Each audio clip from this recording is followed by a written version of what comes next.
This is a huge episode, folks. It's our 30th birthday, and John and I are together at last, and we're in the club where I'll be filming Rollers.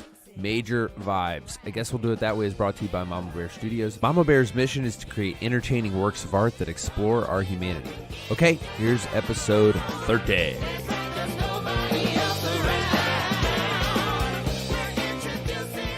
How do we do this when we're sitting in the same room? What do you mean? How do we... I don't like looking at you. Why? Can we turn opposite directions? I think you should. It would make it easier for me. I'm turning around as we speak. You got to just get comfortable, Uncle Zay, you know. John, would you describe our surroundings? We are in a building, looks to be about 100 years old, although I saw the plaque outside said 1913, I think. So the building is... 105 years. 105. Soon to be 108. It's a funny mix. It kind of looks... That's not how math works. On this show, it is. It's an old building. It has some timbers, and it looks like a what? What does this building look like? A church? I think it looks like a great hall of Rohan, you know?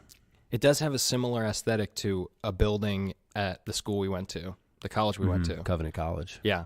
Kind of almost like a Bavarian interior. Yeah. It's quite Bavarian. You can imagine snow piling up outside.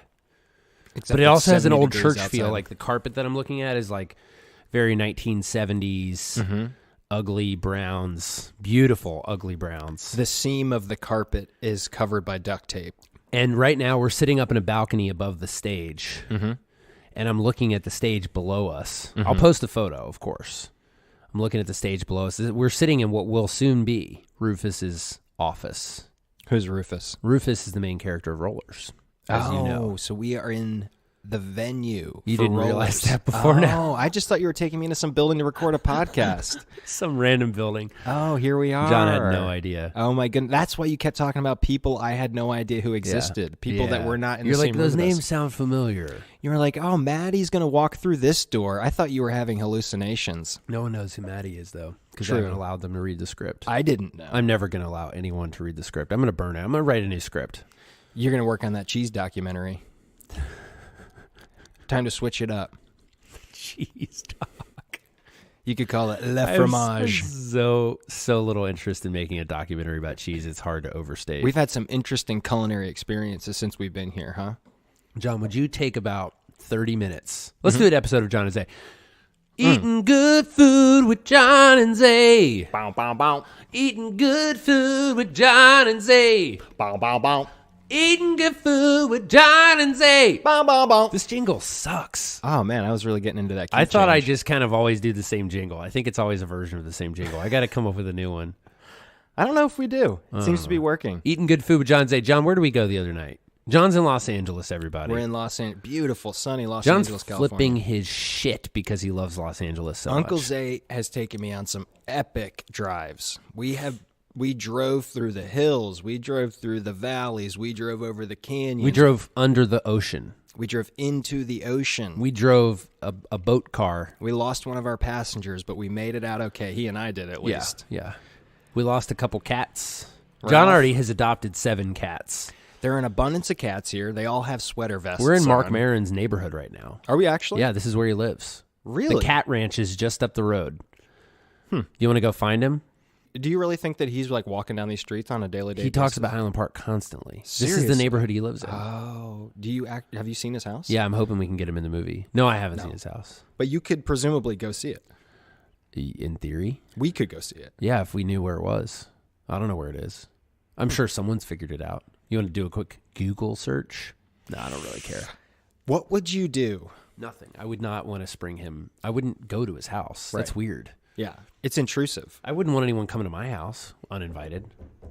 Hey, I'm a fan. Hey, it's Mark. Oh yeah, Mark, come on up. Okay, cool. Mark's here. What would you even Let's get say? Mark on the mic. People that do this kind of stuff, like you hear stories on TV or you read stories about people that break into celebrities' houses. Why? Not to steal their stuff. There is that. Remember that Because they're gang? fucking weirdos, dude. Remember that gang of chicks though? They were called like the Housebreakers or whatever. They were going around to celebrities' houses and breaking into them and stealing their stuff. That's wrong. But do you know what I'm talking about? It's not only against the law, that's wrong. Well, it's a Robin Hood type mentality. Is it though? Steal from the rich and give to the slightly less rich. Mm-hmm. Yeah, because they're selling that stuff to rich people who want celebrity stuff, who can afford celebrity stuff. And they're not giving it to the poor. They're keeping it for Oh, themselves. no, they're not giving it to the poor. I have a little bit of a cold. Do you? You still do? Can you not tell? Do I just have a nice deep voice? You sound like you're sick. So you were telling me about some chicks who break into people's houses. Oh, the celebrity ring of housebreakers. Yeah, these girls would look on social media. I think it was girls and guys. They'd look on social media. Figure and out where they live. Where they live? Mm-hmm. You're saying they figure out where they live. They Celebs. figure out where the celebrities live and follow them on social media. And when they were like, hey, I'm at my house in Malibu, they'd break into their house. I don't like this at all. They'd break into their house in the canyons, or in the hills. I don't like this at all. It's actually kind of a smart idea. You know the person's going to be gone. Yeah, but that's stealing. Yeah, and invasive. For sure, but it's clever. Well, yeah, so is Hannibal Lecter.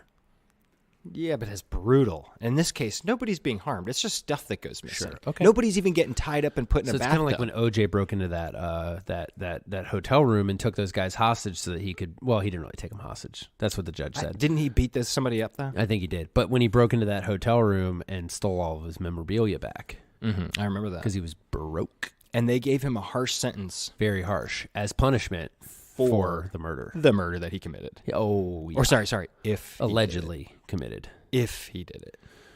Didn't he wrote a book called Well, he says he got duped into it. You watched OJ Made in America, right? He says he No. kind of got duped into signing away his rights, and then they just sort of like exploited it. Signing away the rights to that book? Mm-hmm.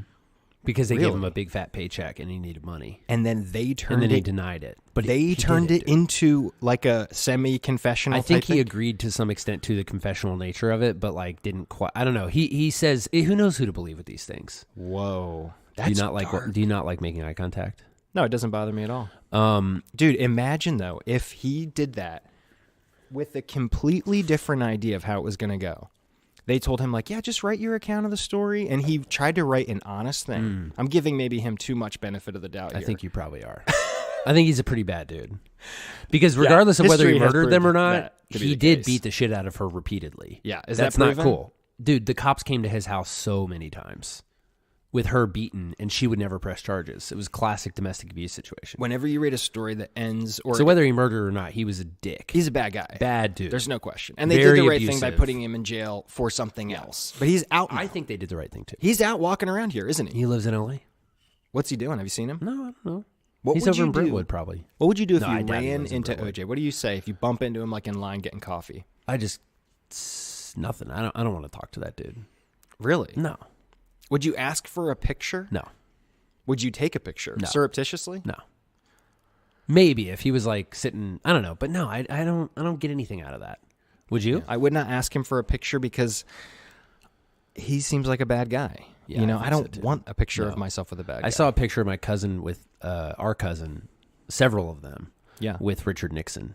Really? Yeah, after everything happened, and their dad, Steve Kaufman, was kind of in the background, like, "Yeah, cool that we're taking a picture with Richard Nixon." They were like somehow they ran into him at like some thing and like something, you know what I Long mean? Like after they're he was not like president. political family or anything. They just Right. like it was one of these, and he was like, you know what, we're gonna respect the office. It's kind of still crazy that he's a president. Let's get a picture, but like it was definitely also like, you know, Yeah. This guy's bad, but yeah.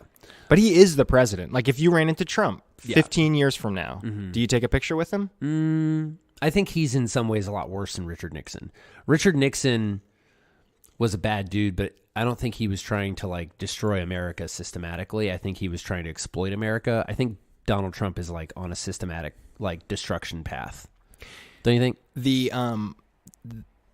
It's so hard to know another time period. Like one thing that we don't have going on I bet right the now, upheaval was palpable at that point. right, and scary. And I bet it's similar to what's going on right now. People feel scared. Yeah. It doesn't matter. You know, a lot of people like to say, is it worse now? Was it worse then? It almost doesn't matter. No, it really doesn't. It's very subjective. It Like really if doesn't you matter. feel unsafe, it doesn't matter if people are Yeah. getting shot. Well, I guess it does if you are the one getting shot. But it's equally scary whether people are getting shot or if you feel like But you know, your there are life is people who threatened. live wonderful, normal lives in Mexico City. Mm-hmm. Mexico Yeah. City's cray-cray. But there are a lot of people who are fortunate enough to live wonderful, normal lives despite the fact that their government is constant upheaval and all that kind of stuff. I just heard recently that violent crime in America has since like the 1950s been going straight down. Really? If you looked at it on a chart, it just year after year, it just Which is gets funny because lower you talk and to somebody lower. in their 70s, they kind of think of the 50s as like these golden The years. safest time ever. But you go from And then, not to mention, too, that a lot of violent crime wasn't even being reported back then because, like, there was less of focus on, like, domestic abuse and less focus on, like, Black lives that matter still. there just wasn't. You know what I mean? Also, You there like how it wasn't. kind of turned the movement into, like, Black lives that matter. Well, there also just wasn't as much media. Media was not as So prolific as it is now. So Yeah, now, it was if local there's media. if there's a crime in Wichita, I know about it in Chattanooga. The same day. We're 25 years ago. That's not even possible. No. Even 25. That was, what was 25 years to 93? Yeah, it's so You unlikely. like how I did that math pretty quick? I'm impressed. I don't think I could have done that. I'm impressed. 1923. My 7-year-old. It was could. 1923. I didn't even 25 years. attempt. So, this is, I guess we'll do it that way. The first, we got a big deal, dude. Are we going to record this? Is this episode 30? No. I Is think it? this is episode 30. It is. Yeah, it is. But We didn't even plan it that way. This is episode 30 and a very important episode. We're in the same place. We're not just in the same physical vicinity. We are in Rollers right now. I am in Rufus's office looking at the stage for Rollers while we record the 30th episode of I Guess We'll Do It That Way. That's epic. Let's it's a take surreal a moment. Let's just sit in that moment for a minimum of 10 more minutes of silence. If I look to my left, there's a stage down and to the left. And if I look to It's my, to my right. there are mountains out the window. And some beautiful windows. The future green room. We were here with the man who is playing Rufus. I can't say his name yet. The paperwork's still being worked on. But the man who is playing Rufus. He's a man Not a boy. playing Rufus. Not two boys with a trench coat over them. Nope. An actual Have man. you been watching BoJack Horseman? That's one of the greatest running jokes of that show. Is she's dating a kid who is standing on two kids, but you never see the kid on the bottom. You only see the kid on the top. Right. And he's always got some work problem that he's got to run off for, and he's wearing a trench coat. But his work problem is stated as, I have a work business type problem. Yeah, Or exactly. just the way my son would explain business right now. And it's like, why is he dating a Hollywood agent? It makes And absolutely how no does she sense. not realize? Because she's dumb. But it's incredible. It's a great runner. bit. It's so good. So we're here, episode 30. That's a big deal. it's a big deal. We met Rufus. Or I met John Rufus. got to walk through Rollers with Rufus Paisley. Yeah, it was bizarre. He's Has a great your guy. mind, have you picked up the pieces of your brain yet? Well, there's some twists, you know. There's some twists. The characters, the people playing the characters twists. are now. There's a Twisties. face to a name, Twisty twist. and now you can picture it because I'm You in know- the place with the guy. That's a really unusual thing. Mm-hmm. Imagine being, it's 1990 something, and you're walking through Zed's vintage shop or his collectible And you see shop. the katana on the wall. Yeah, and you're just there with John Travolta, or I guess he's not in that scene, with Bruce Willis Mm-hmm. kind of looking around. Now, obviously it's not Bruce Willis, but it's a similar kind of weird feeling. Like could I've be read the Bruce script. Willis. I have pictured this place in my mind. I've seen pictures of it, but now I'm here with the guy who Mm-hmm. in a month, or no, 2 months, is going to be acting that part. Yeah. It's kind of bizarre. That's wild. It's I gotta say, it's a little wild for me too. Because you're in charge. I'm getting to the point, I know I keep harping on this, but it keeps being more true. I am in charge of an astonishing number of people too. I am not qualified to do this, Well, back up. When did I first meet you? Where did we first meet? Yesterday. Oh, we forgot. Dude, we were at Stand Sound Post with Greg Richling and Jonathan Sheldon in the heart of Hollywood, Sunset Boulevard, 2 blocks from the Chinese Theater. That's where our post-production facility is going to be. That's where John and I met. And we walk into this big sound stage. We're in like a recording studio. That was surreal, dude. That was surreal for me. There's like a 60-seat theater. I'll post a picture of it. I mean, it's crazy. It was bizarre. I'm out on the street. I'd never been to Los Angeles before. It's hot. It's 70 degrees. It's beautiful. Trees are blossoming everywhere. Uncle Zay opens Big metal door. out, and he says, "Hey," and I said, And now I mean, it must be kind of surreal for you though, because very weird. You're not an interloper because you're in this business, but you are sort of an outside. Like, you didn't grow up here. No, I'm very much new. You're making connections. I'm kind of still like, whoa, this is how it actually works. Like, I'm in the middle of Hollywood, like on Sunset Boulevard at a studio that I'm going to post up at for 2 months and edit a movie and like have people over and like screen it for them and show them shit. And, you know, yeah, I mean, do you feel it's getting so real? I mean, we're like 6 weeks away. Do you feel at all like, okay, so when I came here with you and we go to the post-production place, for instance, Right. people think of me, and I sort of introduce myself this way, like, hey, I'm John from Chattanooga. Like, I'm sort of like, I'm a bumpkin seeing the sights, you know, and it kind of frees people up in a way. Like, I'm impressed by whatever you're doing, right? That's sort of the vibe that I want to give off in a sense. Like, this is You're all not new to me. scrutinizing. Yeah, and I'm not critical. Like, I don't care. Oh, you were in a movie? Cool. Like, movies are cool. You're chill. You see them as people. Right. I think and people I want love to, that. and I think it kind of opens people up in a way because I don't have anything at stake here with you. Like, just tell me what you're doing, you know? I'm not trying to get anything from you. I'm not trying to sell you anything. Yeah, I'm not like, can I slip you a script? Right, exactly. Will you record my record? And it kind of frees people up. It's like, do you know Quincy Jones? Can you tell him I have a song that I think he'd really like to produce? I've got a rock you opera know Rick about Rubin? trees. Yeah, exactly. Yeah, so there's none of that. And it's like, if you see a guy in your city who is very obviously a tourist and he's about to ask you a question, it's so much lower stakes than a guy who looks like he might be homeless or something like that. Because you know this exchange is going to be like, hey, can you tell me how to get to Home Depot or whatever that guy asked us earlier on the street? Right. You know that's going to be a 2-minute interaction. It's going to be easy. It's going to be fine. So I think you have an advantage in a way as an outsider because you're coming in saying, I want to learn this stuff. You don't have grudges here. You don't have you don't have something to I prove. never like stole coke from somebody and then didn't never go to talked to them again. Yeah. You didn't go to high school here, and you don't have the baggage of any of that Some potentially. girl you dated who hates you. Exactly. Like, you're afraid to run into That stuff's Nancy. real, actually. Oh, though. 100%. Especially you think about how many people just bang each other and like all that kind of stuff. And then we were talking about this earlier with Johnny. I was like, man, I hope that we're all still around in like 30 years. The industry, the number of people who stick around that long, it gets smaller and smaller. So like eventually there's a big industry, but there's not that many people who've been around that long. And so you kind of are always part of this like class almost. It's like a graduating class. Right. And you see those people. But yeah, if you were all like having sex all the time and like screwing each other over, that would be tricky. There'd be a There's lot so of much baggage. baggage. You can see why like there's all these stories of like actors who won't work together. I and like, cannot work with them. Yeah, that's what you hear a lot. Yeah. Because there's too much garbage between us. But I guess that happens in every type of work. If you work in an office, there are people that hate each other and 100%. all that stuff. It's So- just that with that, you can go to a different company. I guess so, or switch departments or whatever. Yeah. And this is such an intimate line of work. You're making yourself vulnerable in front of people. I mean, that's intense stuff. Yeah, I Doing mean, sometimes art you in get front of naked. people. Yeah. There's no one getting naked in rollers, but they got to make out. Rufus and Jane have to like passionately suck face on camera. You know, Gross. it's disgusting. That sounds so nasty. I think that the move there, if you're about to have a makeout scene, is you go to In-N-Out Burger before. You get like a spicy habanero burger. Yeah. Then you go to town. Oh yeah.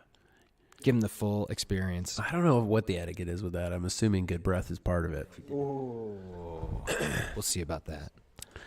No, I haven't taken Krav Maga. What? Krav Maga. Krav McGurkin? Krav McGurkin. Maga. I think it's pronounced Krav McGurkin. I have not been taking Krav Maga. Krav McGurkin.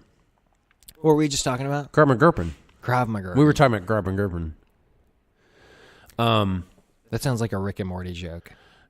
I watched Rick and Morty on the plane. Great show. Schmeckles. What does he say? He's like, they're trying to get a ride down the stairs on that one episode, like the big stair world. Yeah. And she's like, yeah, it'll be like 42 schmeckles. And he's like, I don't know what a schmeckel's worth. Or they're about to go to Lake Flabanaba. Such a good freaking movie, dude. Show.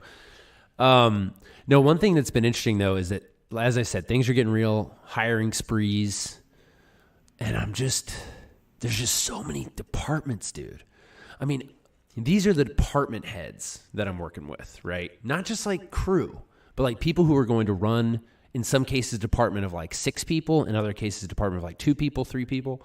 But these are the departments, right? Yeah. How many people total, though, do you have?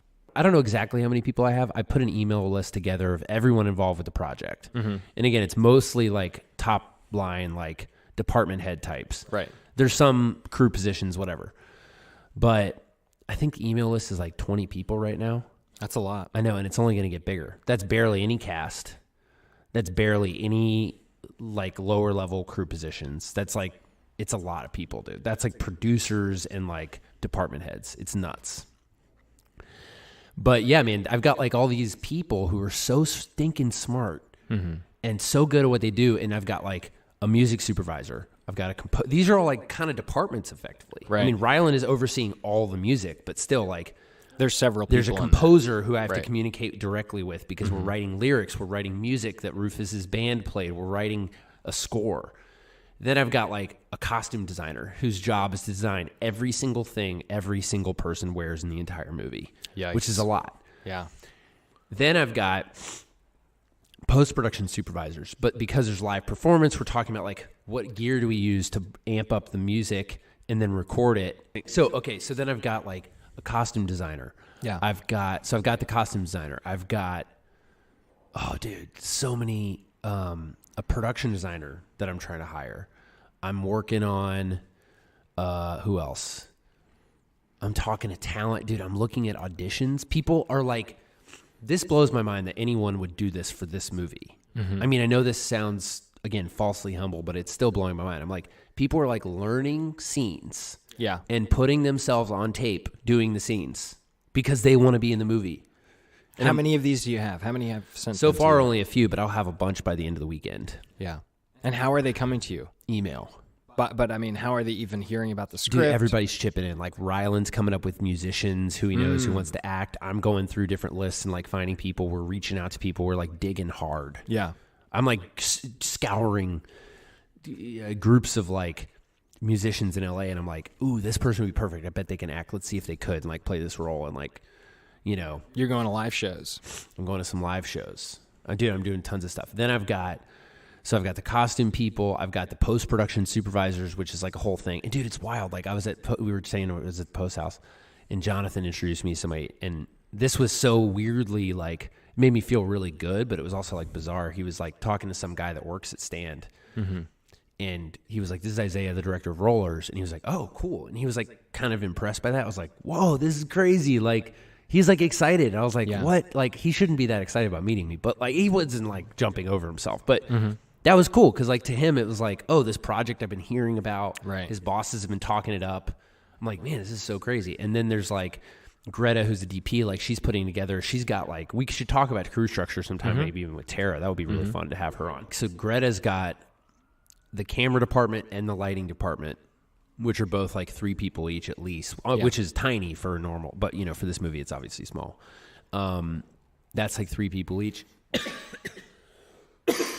So they have to like hire people who work for them, and so many people, man, and they're all like so talented. It's insane. And they're working for less than normal. Yeah. It's a big ask. Yeah, because they love the movie. Who else, dude? We've got location. We've got, dude. There's so many people. There's somebody making the schedule. There's like an AD making the schedule. She's got a second. Like, there's so many people. It's astonishing. So now that I've seen the place, the Ebel Club, Yeah. that you're going to film Yeah. Rollers in, Yeah, which is where you're seeing it now. I have Looking some at it. questions. Okay, hit me. What do you do? So this place is in sort of a mixed. There are shops. There's kind of a drag right near us, maybe like less than a block away. Very there cool, Main Street. There are restaurants and stuff. There's a movie theater, and it's all occupied. Yeah. There are people living right next to this building. Yeah. And in fact, the guy who has been showing us around, Mike, told a story about playing the drums here. Yeah.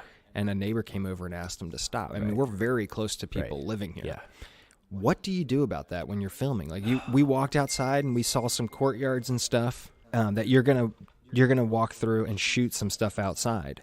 But behind you or right next to you, there's a guy's backyard. Yeah. How does that affect you? Well, we got to work around it. I mean, we're currently negotiating and I mean that term very literally, negotiating with the local film commission and basically being like, dude, we just found out we have to pay somebody to be on set for the entire movie to What do you just literally stand here and make sure that we aren't like being disruptive. Seriously. Yeah. They stand like a babysitter. Yep. And you have to pay this person. For the entire movie. How much money is it? I think it's like $40 an hour. Is this only when cameras are rolling? It's when we're in production, so like 12 hours a day. For the like, I shouldn't say that. We're trying to figure out exactly how much, but yeah, it could be that much.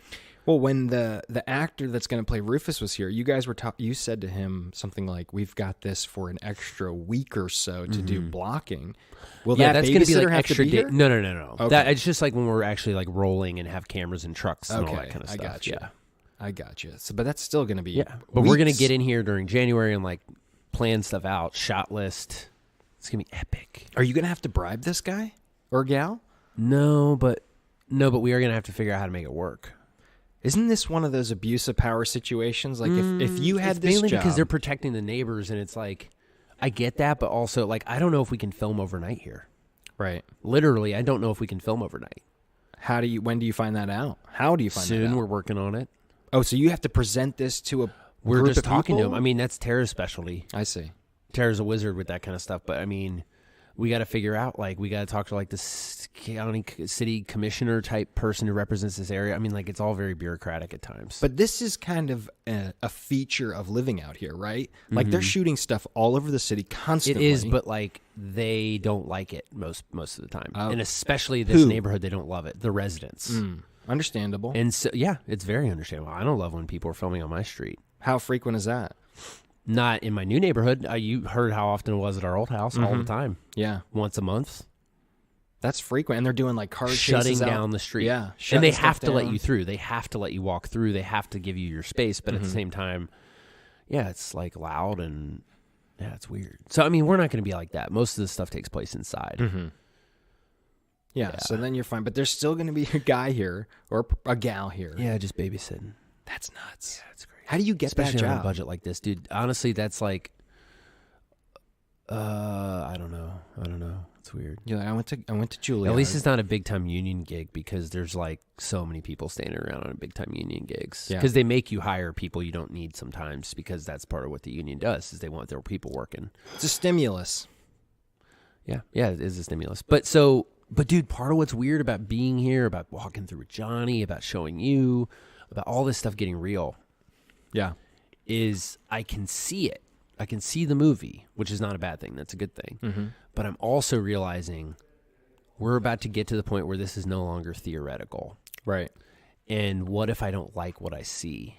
What if I don't like the lines when they're in someone else's mouth?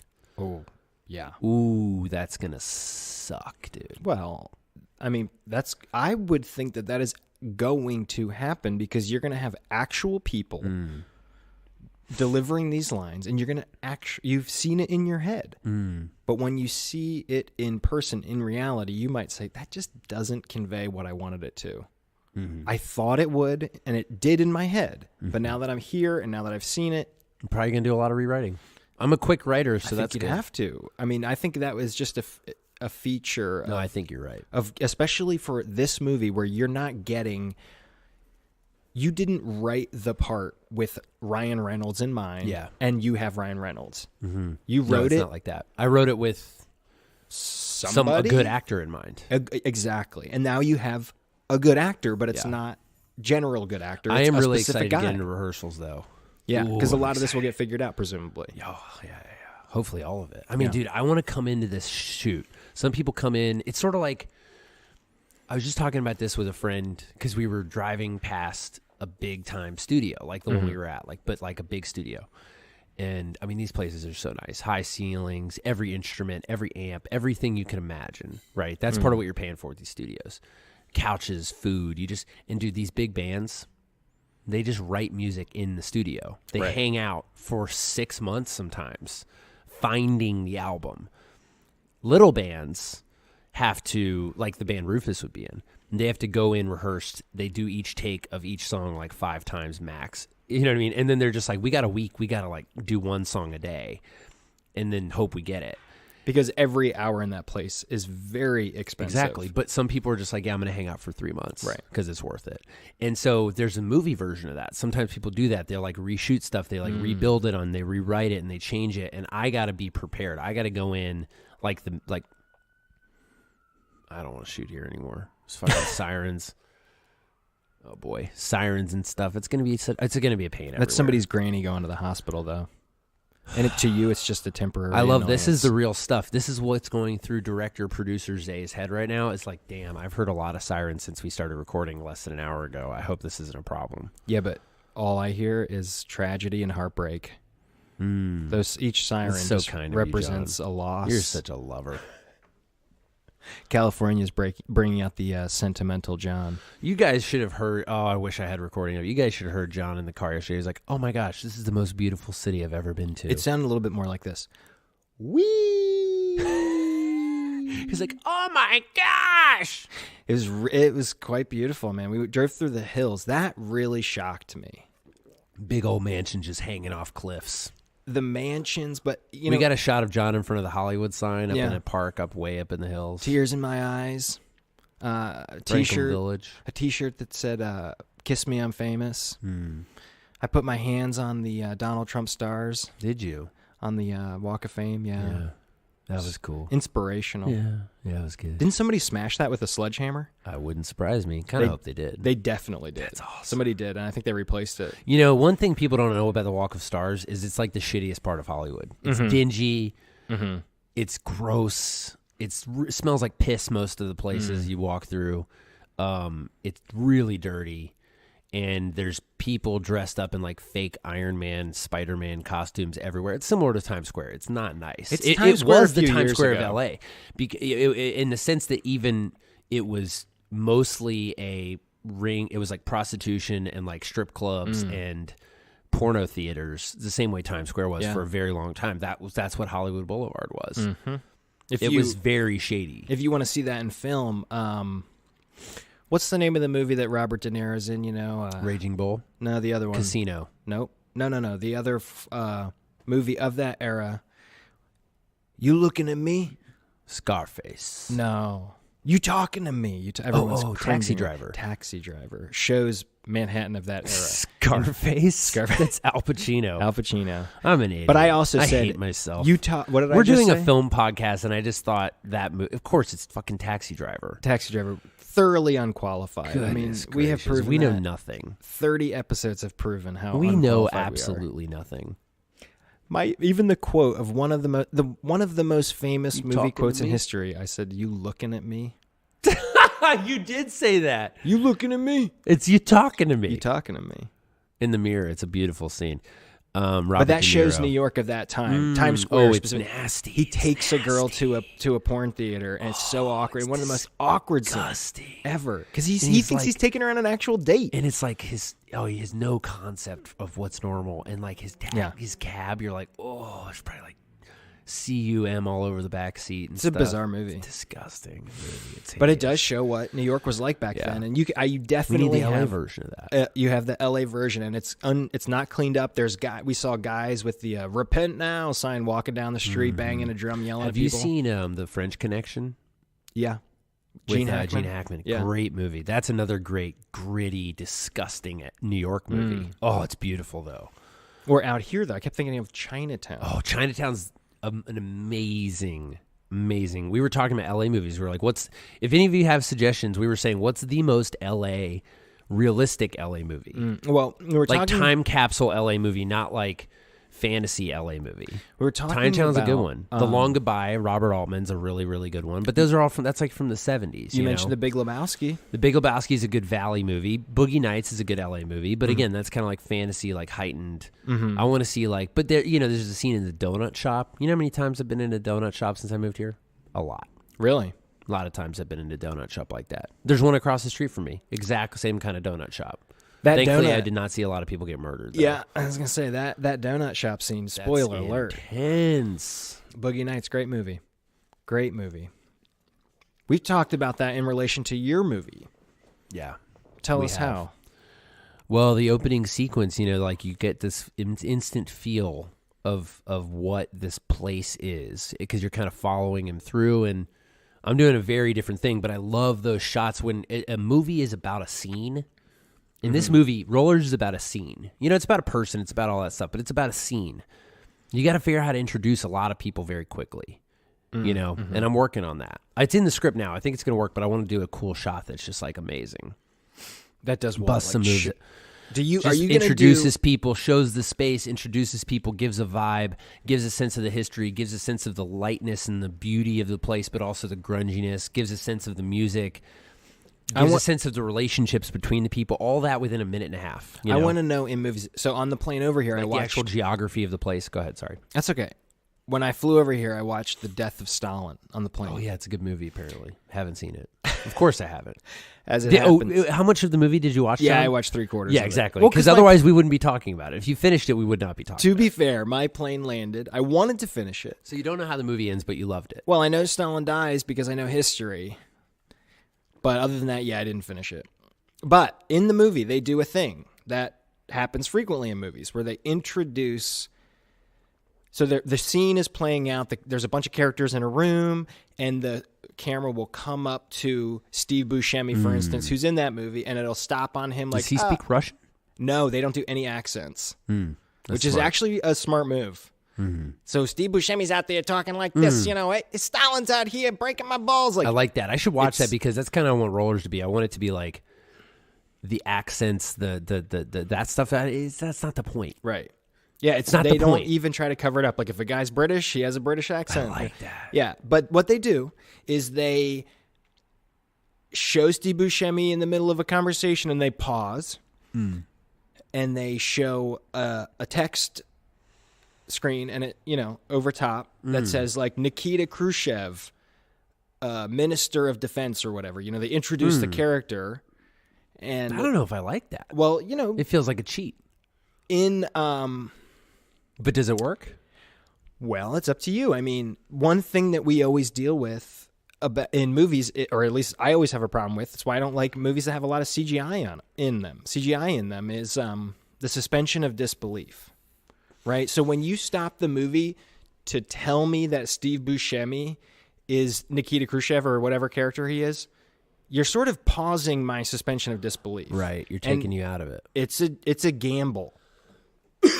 Does it work? In that movie, it did work, but you've seen that in movies before, right? Mm-hmm. Yeah. Would you ever consider something like that? No. To introduce characters? Not in this movie. Mm-hmm.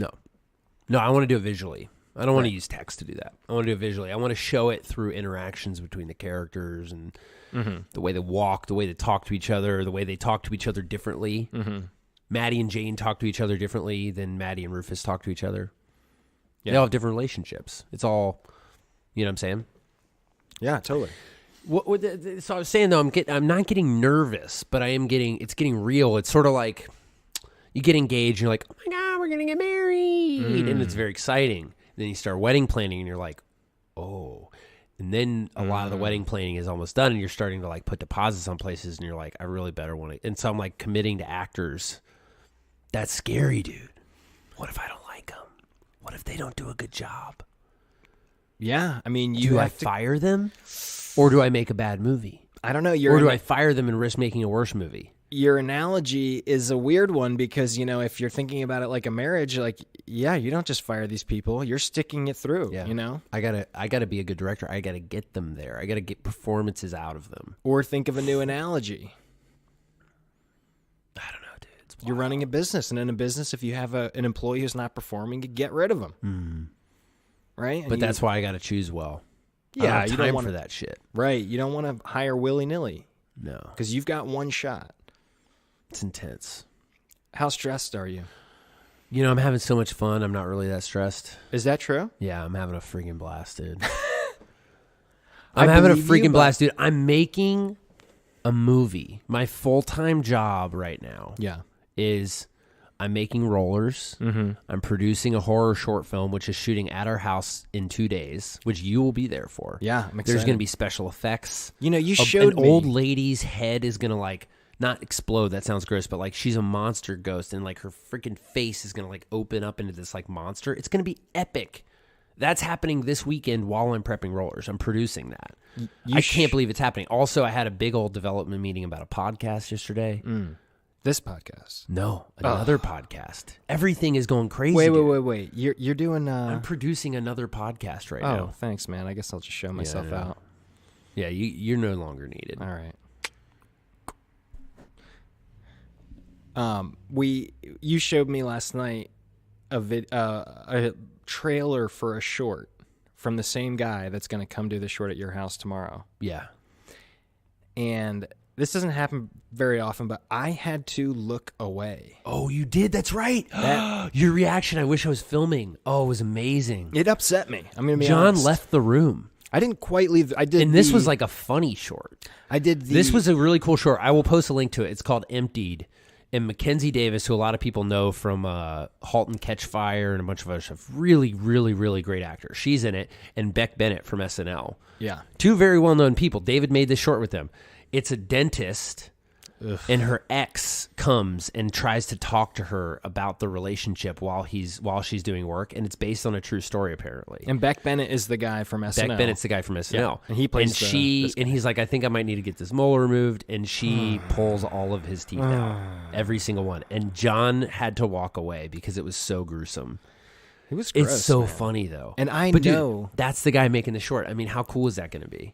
We're going to have him on soon because we'll talk about it. Like, we'll talk about the whole strategy. We'll talk about why we're doing this, because the idea is to make it into a feature. Well, it's weird because Beck Bennett is a guy that I know. I know he's on SNL. I've seen him on stuff. I know he didn't get his teeth pulled out. Right. But it's fake. I know it's 100% But he fake. convinced you. And it wasn't, it was gross. Disgusting. It is gross, dude, for sure. You missed you looked away, and I'm glad you did. Actually, it might have ruined your night. There's this one part where there's one tooth, and she can't get it out, and it's like pulling. Gross. You like see the gum pulling. I'm like, who did the special effects for this? Answer to that question: same person as did the special effects for the movie we're doing this weekend. I didn't like it. People It's don't disgusting. watch this. It's horrifying. That's the best endorsement anyone could ever give. I mean, that's effective, though, and Beck Bennett is good. Even in the little trailer, he's a good actor, man. And it's kind of brilliant to have a guy like that in there. It makes it creepier in a way. Because you're sort of expecting, like, when's the laugh going to come? I kept thinking, when is this going to shift into something funny? And it doesn't. Zay was laughing. I think but it's funny from the psycho. beginning. I think it's funny from the beginning. Yeah, because you have psychological problems, my friend. Seeing that was her horrifying. struggle to pull a tooth out of his. The other one, John, you're gonna love this one. It's called Nocturnally Yours. I already hate it. No, you're gonna love it. It's about this guy who dies and then becomes a ghost and possesses an old lady so that he can continue to be with his girlfriend who he misses.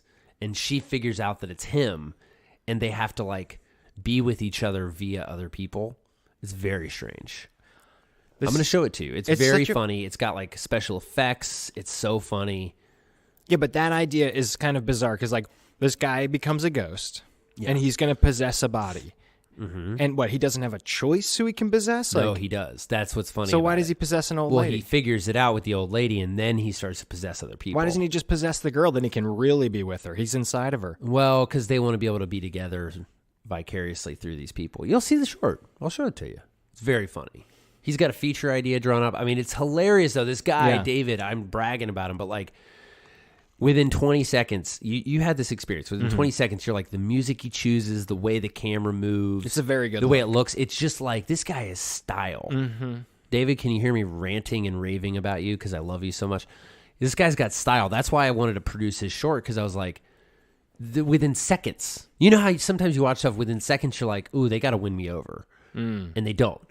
And then later, maybe they do. In this case, within seconds, you're like, he already won me over. The same way, when you watch Tarantino, the second the movie comes on, you're just the fact that he chose that song and used it that way, I'm in. Yeah, I'm in. Yeah, I'm in. I felt like that. I mean, even though the content... Exactly. It was too much for you, but it wouldn't be too much for you if it looked shitty. You would just be like, this is dumb. Yeah, this is dumb. bad. It didn't feel like that. It was actually affecting me. John puked on me. I ruined their couch. You do have a beautiful home. I should say that too. Don't talk about my home. Oh, sorry. You have a beautiful Subaru. You took me to San Marino? The Subaru Outback. Oh, we went through San Marino. John got his mind blown by San Marino. Yeah, I mean, people, if you haven't been out here, it's December, and it is absolutely verdant. There's bougainvillea just popping out everywhere. Boobyvalia? Bougainvillea. There's boobyvalia just blooming everywhere. So rude. I come out to LA and I realize that Zay has become such a crass guy. You've let these people change you. This is Isaiah. Hey, Dr. Nahara, how are you? I'm on the phone. Good. Sorry, one second, Dr. Nahara. Dr. Nahara. I'm on the phone with my psychiatrist. Oh, I'm going to keep the tape rolling. Oh, jeez. Yeah, okay, sorry about that. Yes, it's been great. I mean, yeah, still same, no side effects, no nothing. I mean, I think it's just been working really well. Yeah. Oh, I got it. Okay. 626-281-1637. Thank you so much. Okay, great. Appreciate it. Yep, bye. John, was that weird? Was that weird for you? Is that weird for our listeners? Are you going to leave that? Are you going to leave that in? I'm thinking about it. Let's normalize antidepressants. John, I was thinking we could. This has been really fun. I've been neglecting the mail, John. Do we have mail? We do have mail, and I've been seems hard to neglecting believe. it. I've been ignoring it. It's been piling up. I have 3 messages though that I think would be fun to talk about. How do you feel about that? I love it. All right, great. I don't know if we'll get through them all, but Dan, you remember Dan the Peacock Man? I do, yeah. Dan the Peacock Man from Chattanooga. Dan, the Peacock Man from Chattanooga says, I think this is actually really interesting. A question that's very relevant right now. Dan writes, do you have a strategy for finding team members to hire? Do you just have a fat Rolodex, or how do you make it work? And he says, I'm selfishly asking because I'm looking to do a little hiring myself. Dan, congrats on expanding your business, my brother. Is that for real? He's going to expand his peacock farm? That's what he's saying. Oh, he didn't have a peacock farm. He's an exterminator. Oh, man, come on. Get on that peacock Kills game, bugs. buddy. Dan hates bugs and mice. So he's looking to expand. So he's wondering how we hire, which is what I'm doing right now. How do you hire the right people? Yeah, how do you? You know, here's the thing. Okay. It is about, this is why it helps to sort of come up through the system, because you meet people, you work with people, and you're like, you work as assistants, and then and I didn't do that as much. So like, I'm still meeting people, but it is people that I've worked with on like various productions and movies we produced. Tara, that's part of the reason you get a great producer on board, because Tara knows so many people. Right. Tara does have a fat Rolodex, and she's like, let's call this person. They're amazing. I meet them. I interview them. I interview 3-4 other people sometimes. And then I'm like, you know what? I think this is the person I'm going to jive with, and we make it work. Tell me about a recent... But, sometimes like, well, real quick, sorry. Sometimes I'm like, I'll call people and be like, yo, who's your favorite person you've ever worked with? Right. Tell me who they are, and I'll call them, and we'll meet up. Okay, so if you meet up with one of these people... Yeah. You're looking for like a composer, something like that. Not an actor, but somebody who's going to be in the movie in a peripheral way. I mean, but composers are pretty important. Yeah, it's very important. They're not going to be on screen, but yeah, very important. You guys go out to get coffee together. You sit down with the guy or gal, and what do you do? It depends. I like to... I really like to hear people's stories, where they came from, why they're working in the industry, how they started working in the industry. I think an important question when you're making a movie is I want to know, never because there's a right or wrong answer, but I want to know, what's the movie that they wish they had made? What's the movie recently or old that they saw where they were like, whoa, if I could be involved with a movie that's that like that. Not necessarily even in its subject matter, but like if I could be in a movie that hits those marks, that reaches that level of awesomeness. I want to know what's in their head. Like what kind of movies do they want to make? What kind of answers have you gotten to that question? They vary, but I'm trying to think of some specific ones. I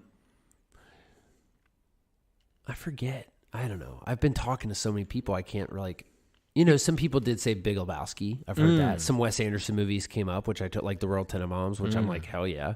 People like that. You ever see actors freaking out on sets, like behind the scenes footage of actors going absolutely crazy? It's kind of sad. It's kind of insane. It's totally insane. What do you do as a director producer if you're a month into this and people start losing it? I got to take care of that shit. I would hope that I'm a good enough producer director. We've been talking about this conflict resolution, etc.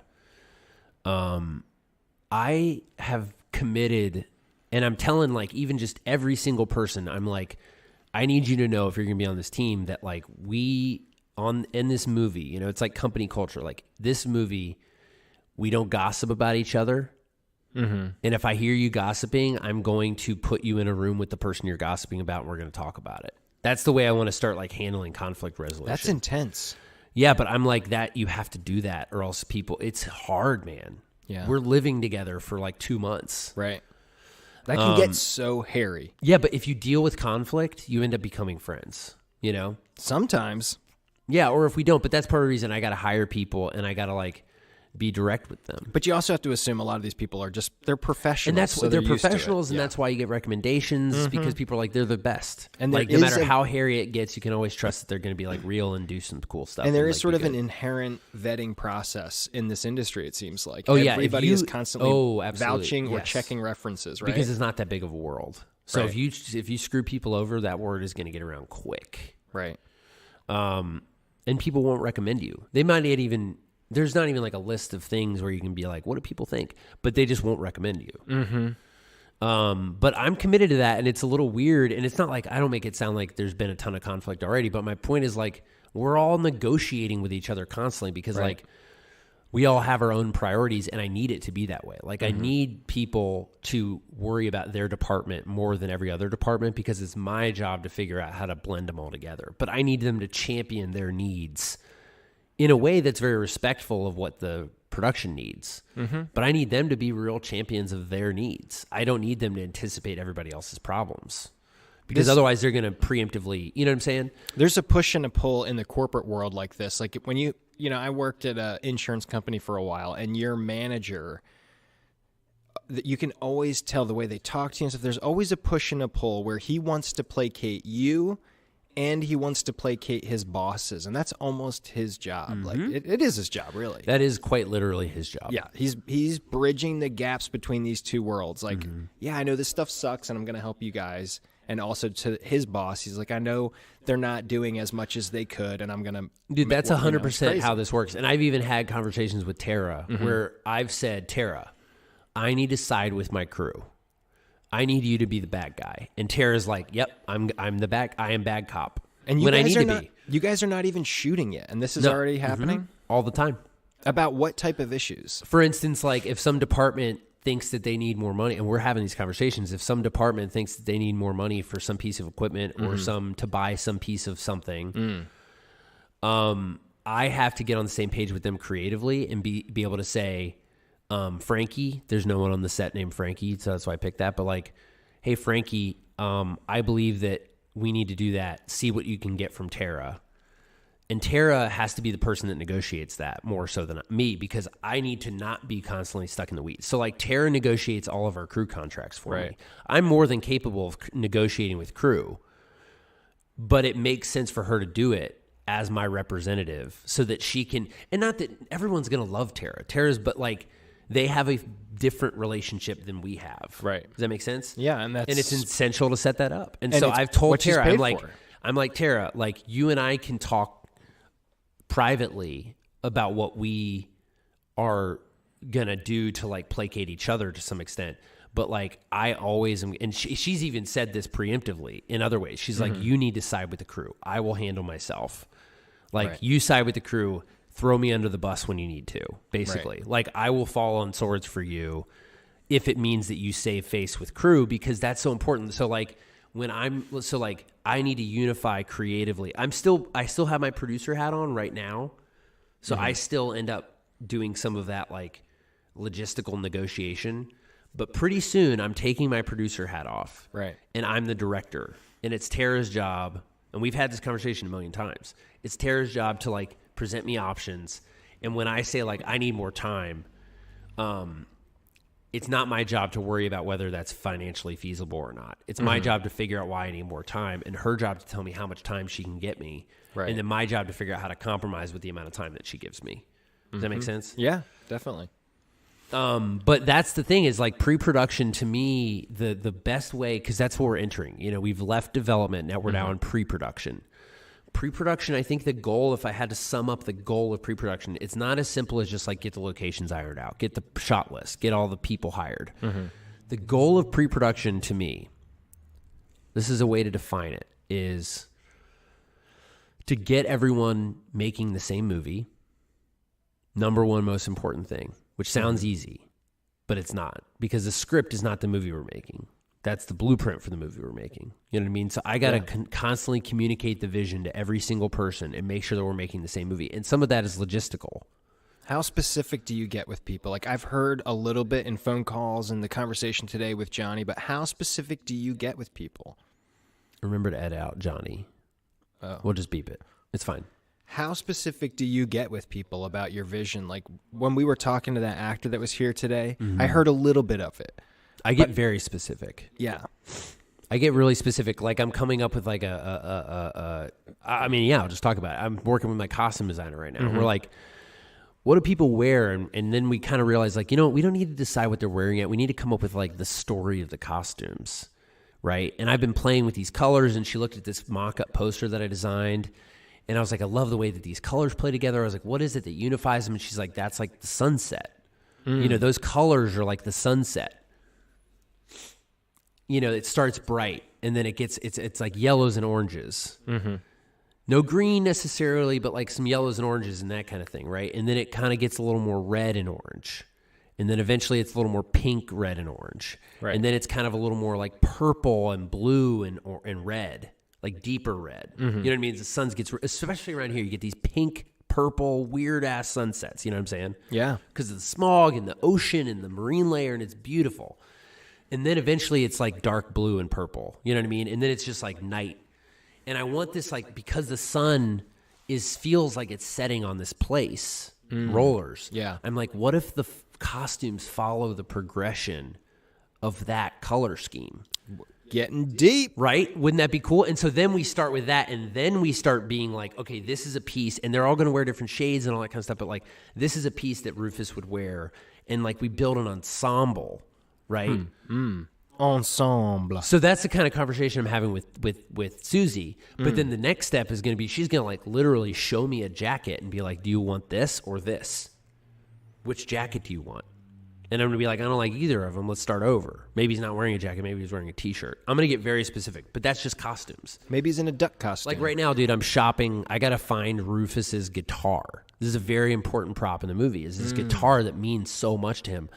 I got to pick what guitar he's going to play. Are you going to go out and buy a guitar? I think so, because we've been talking to Fender, and it's possible that Fender could end up sponsoring the movie, but there's also still part of me that's like, I want like a real guitar, like a used guitar, like one that has history. And then I'm gonna keep that shit as like a souvenir. According to, we'll go to like a vintage shop. That's what I'm planning on doing, but I can still pick one. Yeah, right. It's got to sound good. It's got to look good. Does it have to sound good, or do you dub this stuff? I want it to sound good. But will you dub it? You know what I mean? Like, does the actor know how to play guitar? Yeah, he knows a little bit. He's not proficient necessarily, but he knows how to play a little. So when you make the film and you're recording, he doesn't play a lot on screen though. Okay, but if he does even for a second, say, he plays plenty for that. Just from the technical side, will you'll obviously record audio live, but then will you go in and dub that part? Probably. It depends on which parts. There's parts we will. There's parts we won't. And what it sounds like, and okay. I just don't know if that's standard practice. It's, like we talked everything's earlier. going to be a mix. Like there are going to be times where you use a different door closing. You know, a door closed, and we'll hear the real door sometimes. We'll hear a fake door sometimes. Right. It's all that kind of stuff. In that studio, the stand that we went to, they had an entire section to do Foley. Yeah, that's right. We walked into the soundstage, and there was a mat and a tarp, and then there was a bunch of dirt and some dried leaves and like literally 12 different pairs of shoes. Yeah. And like then there was some gravel and literally a mic pointed at it, right? Yeah. It was so cool. And they were like, I was assuming, I mean, I didn't see them doing it, but like they've got these different ground materials, and they're like doing like putting the boots on the grass and like making grass sounds. I mean, it was sound effects wild. for TV shows Yeah. and films. It's very cool. It was so cool. Again, just a whole industry. I mean, part of an industry that And there's experts. you don't really think about. Yeah, but that's this guy's living. That's crazy. Mm-hmm. But yeah, it was cool to see that. In fact, I just saw a video on Instagram of a guy who makes his living that way. They were showing how he does sound effects for like breaking bones. He had a bunch of celery and he would just like snap it real quick, and it made this very cool sound like breaking And bones. people sell that stuff because That's it's really what's- hard to do it. And that's often his whole life, yeah. it's stuff you don't think of. Like, I think it was like the Matrix or something. The bullets that they were like, they would like hit like a tension metal wire and then record it in slow motion and then warp it. But it's never just like, go record a gun going off. It's like, no. That's not how. It's so much more It's so much more complicated. impressionistic than that. Another great one is the dinosaurs from Jurassic Park. It's like how many different animals or something? bunch, Yeah, it's yeah. crazy. Distorted but they sound together and amazing. it sounds They amazing. invented the way a dinosaur sounds. People Yeah. don't give people like Steven Spielberg enough credit for that kind of stuff. Yeah. Like the modern look and feel of a dinosaur was invented. The velociraptor is an invented creature. No. Yeah. What do you mean? The velociraptor as we know it is not a historical creature. Is that true? Yeah. I think it's real. I don't think so. We'll look it up. Let's we'll find find out. out. I'm almost positive. That's all accurate. There are stuff. things that are like it, but I'm pretty sure they're very different. We'll look it up. This says they lived approximately 75 to 71 million years ago during the latter part of the Cretaceous period. Two species are currently recognized. So they say it's real, but oh no, in this case, these were 15 to 33 pounds. Oh, that's That's the tiny. historical weight that they think a velociraptor was 15 to 33 pounds. They made these things, what, weigh like 400? They're big. Oh, easily. Yeah, they're huge. So that's what I think they fictionalized, but they're I like, see, how okay. terrifying is that? Right? Well, it's a much better visual. Yeah, but my that point is huge they thing created coming that. at you. They created the like no, I can't do it. How do you? The sound of that thing tapping on metal in that Yeah. scene where he's chasing the kids. Yeah, it's That's- amazing. That movie's very good. I watched it. Like I that watched kinda that stuff? movie with my son. Oh, John, of course you did. The And movie's terrifying. What were It's you pretty thinking? scary, but it's so good, and it's You're you know insane. it's so You're an absolute nut job. it's so fictionalized, crap. right? Like my son's not gonna come across a dinosaur. All right, you know what's fun? Actually, I got to go right this second because I have a call with a potential actor. So, Are you serious? Yeah. No, I'm like, they're like all in the conference room, and I'm like, I'm just not on it because I forgot. This know? is Hollywood problems. Yeah. here, So folks. we're gonna go.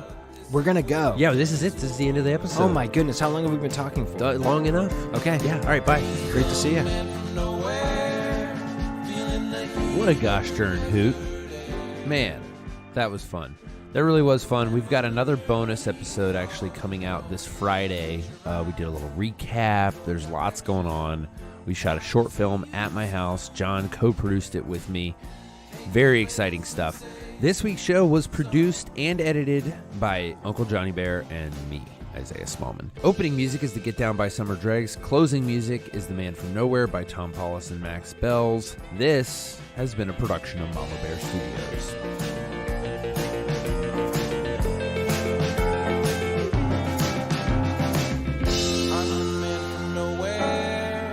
Feeling the heat of the desert air. The rambling journey is all I know.